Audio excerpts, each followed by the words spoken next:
Hello friends and cetacean lovers. This is Mark from the Human-Cetacean Alliance, speaking to you from the coast of beautiful sunny Algarve in the south of Portugal, and speaking to you quite close to the waves, as you can see, and I'll try my best to keep my distance, even though it's very tempting to get closer, as I want to try and minimize the ambient noise. This is your weekly cetacean news, which is a new initiative I'm taking.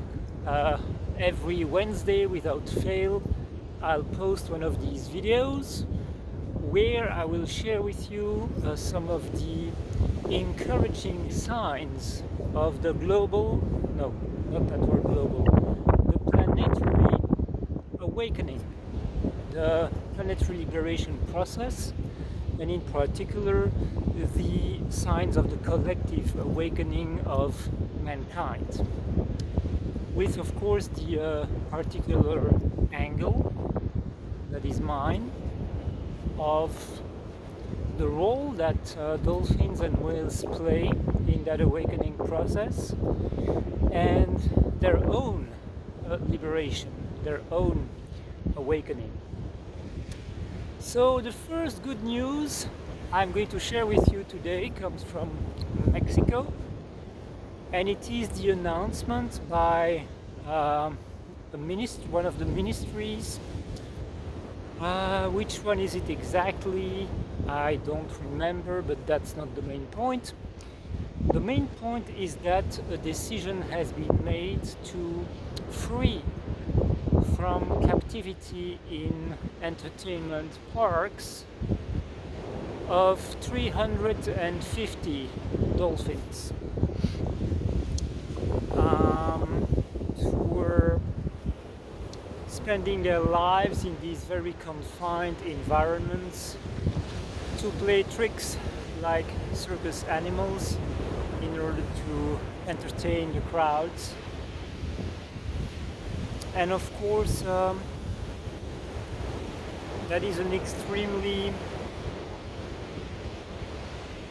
painful life to live for a cetacean, a dolphin in this case, because the space in which they are held is so crammed.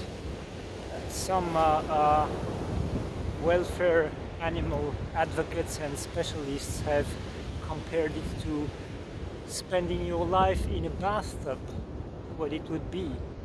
That would be the equivalent for a human of spending your life in a bathtub.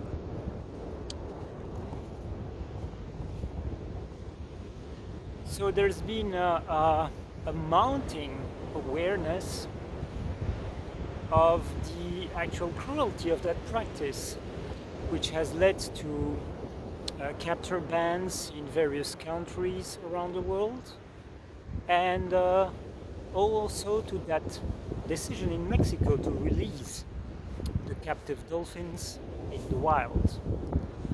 And of course that's not something you can do just by writing a decree and snapping your fingers. It doesn't work like that, because many of these dolphins were actually born in captivity, and they will have to go through a process of readaptation to living in the wild, or adaptation to wildlife conditions, which would entail learning how to hunt, learning how to find their food, being re-socialized in pods. Social life is so extraordinarily important for dolphins, and actually we've been influenced by that, because in the evolutionary line, as cetaceans precede humans, and this is a very, very complex and absolutely fascinating subject, I'm just going to mention one thing, dropping one little bombshell here. In the genetic, I'm not going to say engineering because that sounds too technological. In the genetic construct and build-up of our Terran human species, and I say Terrans because there are humans in many other places in the galaxy. So in our genetic construct, cetaceans genes, and more specifically dolphin genes, were very purposefully inserted, and that is one of the reasons why we are such social animals, where social life is of such paramount importance to us. We owe that to our cetacean cousins. So they'll have to be re-socialized and learn how to integrate themselves into a pod. And of course, they have that. They have inherited these abilities in their own genetic memory, so it will come to them naturally, but still they might need some support. And also they'll have to relearn how to navigate ocean currents, all of these things. And there will also be I'd say a period of language learning, because dolphin languages are complex, and just like with we humans, they use dialects. So each pod, each large group of dolphins in a specific area develops its own dialect. So that was the first good news. The second is about the humpback whales along the east coast of Australia, where marine biologists have observed an absolutely massive rebound in population numbers.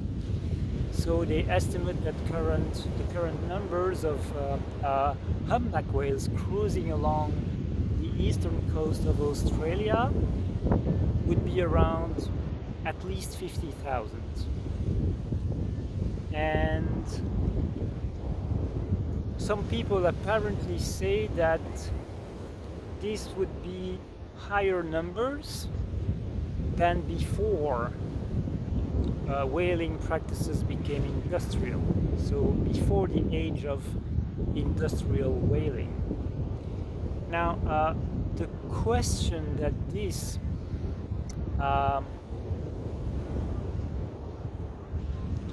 the question about that, of course, is how do we know? How do we know what the numbers were pre-industrial whaling? So I'm not entirely sure that this information is reliable, that part of the information, but what is absolutely certain is that since the ban on whaling was implemented in '63 by Australia, the increase has been massive. It's been absolutely massive. So we now have many more of these beautiful, magnificent humpback whales singing their songs, for which they are very famous, than we had before.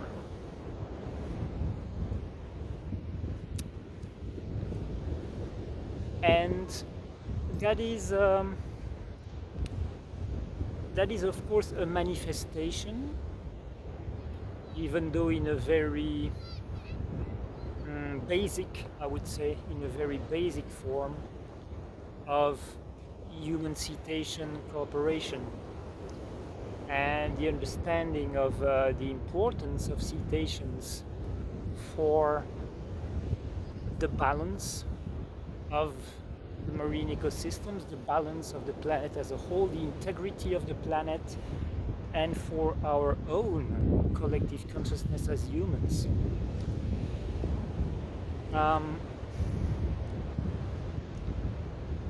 I say basic because this doesn't really involve conscious communication and partnership between our species. This is just what in society people call conservation. But it's a good start. It's a good start. It's we need to start from there. Third good news is the fact that high concentrations of dolphins and whales, and in the case of dolphins, that this is what we call superpods, pods of several thousand individuals. So this is the gathering of many smaller pods into much bigger superpods. So we see these really substantial gatherings, concentrations of both dolphins and whales in several areas at the moment. South Africa, California, Australia again. And there is nothing random about it. There's nothing random, and it's not due to some event in the natural physical environment either. And I saw a little post on Facebook where a lady was claiming that this was possibly due to a release that had recently happened in London, where dragon energies that have been held captive for a long time had been freed, and they had spread through the ley lines, and cetaceans had responded to that change in frequency in the ley lines because they, as the post was claiming, are the guardian of marine ley lines. Oceanic, how do you pronounce that? Oceanic? I'm going to go with oceanic ley lines. And that is where I have a disagreement. So I don't know what happened in London, but there's definitely a strong connection between London and draconian energies. I have a disagreement regarding the nature of ley lines, because people who are interested in the subject, most of them consider the ley lines to be part of the natural construct, the natural energy construct of the planet, and they will often use the term grid. And for me, that term grid in and of itself indicates that we are dealing with something that is actually not natural, because the primary function of a grid is to enclose. It's to keep you enclosed. And the way I feel about this, I would say that ley lines are part of the synthetic light matrix that has been overlaid upon natural reality. That lies at it's an overlay over the foundation, over the true reality that we live in. So it's part of the synthetic light control matrix, is how I view the ley lines. Now, because with that synthetic light matrix, there is always an attempt to mimic the original organic reality.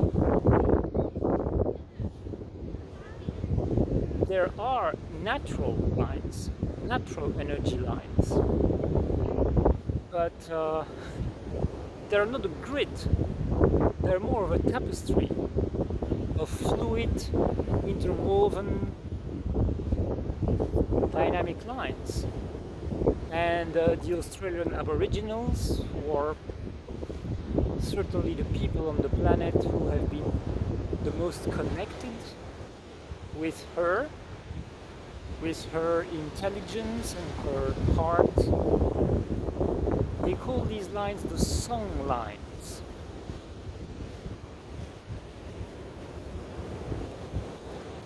And indeed, both dragons and whales are very intimately connected. I'm going to move a little bit further away from the waves. They're intimately connected with the songline networks. Whales have been here for much longer than marine biologists or paleontologists would have us believe. Much longer.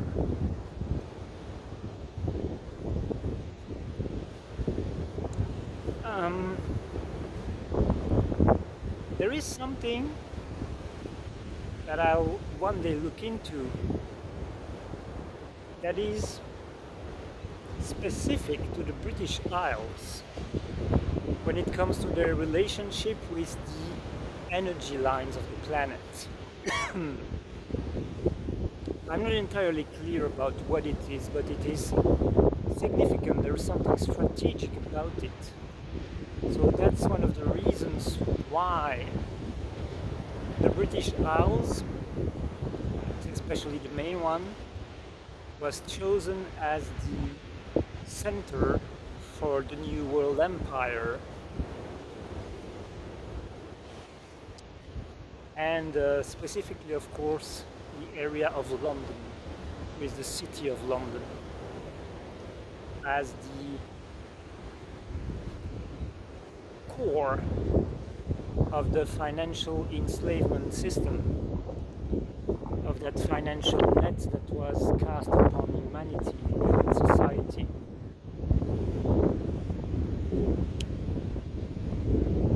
And that was in part, that was partially the work of draconians, and when I say draconians, I mean the extraterrestrial draconian empire. So in this context, the word draconian refers to an ET species, and they're called draconians not only because they come from the Draco constellation, but because they're actual dragons. So they're not as big as we usually conceive dragons. They're about 8-9 feet high, which in the metric system would be 2 meters 40, 2 meters 90, and they're bipedal, and they use technology. So they're a certain version, a certain expression of the dragon energy, dragon archetype. Now that draconian empire, as its name indicates, has been a conquering force, and a very warlike conquering force, and they've played a very big part in the establishment of the imperial infrastructure here on Earth, and they had a very strong presence in England, and especially in the London area. So this whole liberation of captive dragon energies is a really big deal. It's a really big deal, and there are stories about dragons being held captive by dark magicians, dark sorcerers, as a power source. Dragons have strong natural magic, a strong ability to manipulate the elements. Well, manipulate is of course the purpose of the dark sorcerers, but dragons have a strong ability to work with the elements.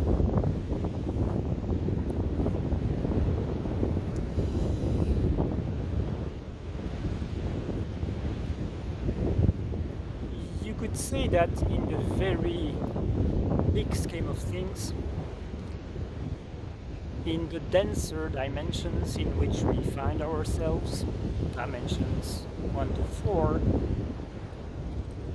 the dragon is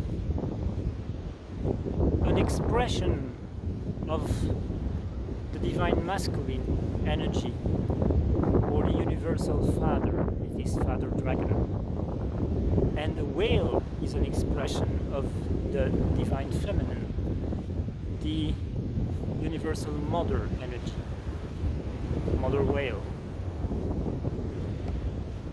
So in the early stages of the creational process of the planet, dragons played a very prominent role in the manifestation of the crust of the planet, the mineral realm.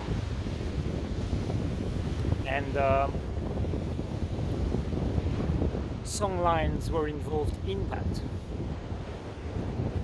And in the same fashion, whales played a very prominent role in the physical manifestation of water, of the oceans, through the water songlines.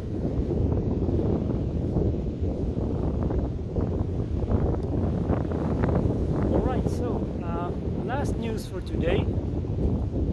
That's about the whale song. And I had heard claims that the whales had stopped singing. And there was a mystery around whales not singing anymore, and speculation around what the reasons for that might be.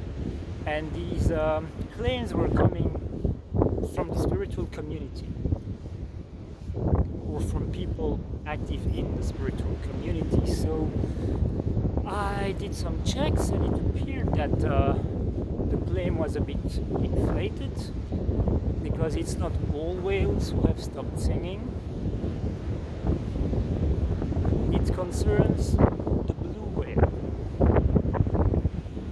Now, I'm not saying this is not significant, because the blue whale, it's not only the largest whale in existence on Earth, it's not just or not only the largest animal who ever lived on Earth, as far as we know.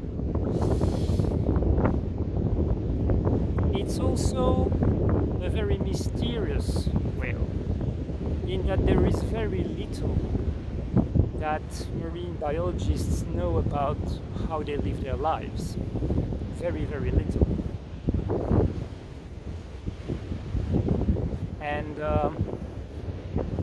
there is a really deep and powerful and profoundly significant connection between dolphins and whales, dolphins and whales in general, and the star Sirius.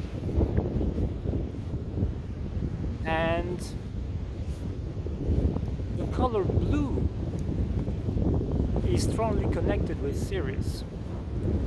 So the fact that a whale would display the blue color, it's a grayish kind of blue, that it's the blue tint is present nevertheless. That's very significant too. Now, it is not that the blue whales have completely stopped singing either. They haven't stopped altogether. It's just that there's been a decrease in their singing activity that's been observed. So it's not quite the same thing. But why is it that some people place so much attention on the whale song? To the point that there is this sort of sensationalizing, I guess you might say, of an information that is not as significant as some claim it is. Why is there that fascination? Well, it's because the whale song is extraordinarily important for Mother Earth and all the beings who live in and on Mother Earth.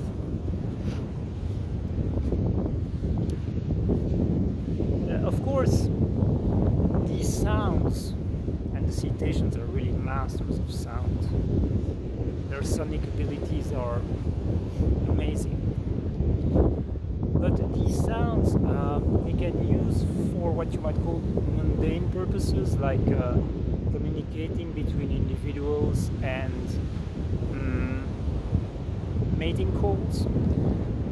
But there is something much deeper to it.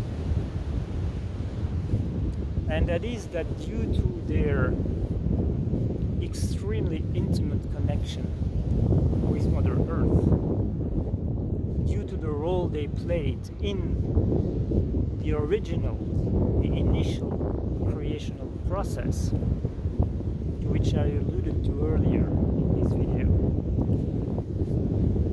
whales perceive the song of creation that is emanating from the heart of the planet. They are like antennae that pick up that vibration, that frequency, and that broadcast it through the oceans, through the waters of the ocean, and from the waters of the ocean to every single water molecule that exists on this planet. And water is a fantastic carrier of sound and carrier of information.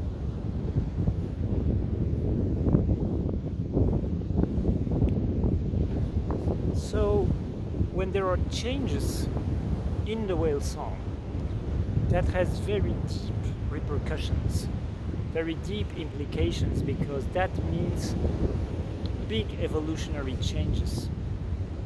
Big evolutionary changes for Mother Earth and for all of her children. So there is that subconscious, sort of instinctive awareness of that reality that makes people pay attention to changes in the whale song. And by the way, this is also why there was a very deliberate attempt by the forces of control, the forces of limitation, to exterminate whales through industrial whaling. And that effort, as we know, ultimately and very fortunately failed. So, this is all for today. That was Weekly Cetacean News, first edition, and the first of many more to come, once a week, every single Wednesday. So you can have a look in the description of this video. There is a link to my website where you can learn all about my activities, my coaching activities, my shadow work activities, my online course, the Human-Cetacean Alliance, and my whale watching, swimming with dolphins retreat in Madeira, the island, the beautiful, magnificent island of Madeira. You can learn all of that good stuff by visiting my website if you feel inclined to. All in the description of the video. So bye bye, take care, and I'll see you soon for the next video. If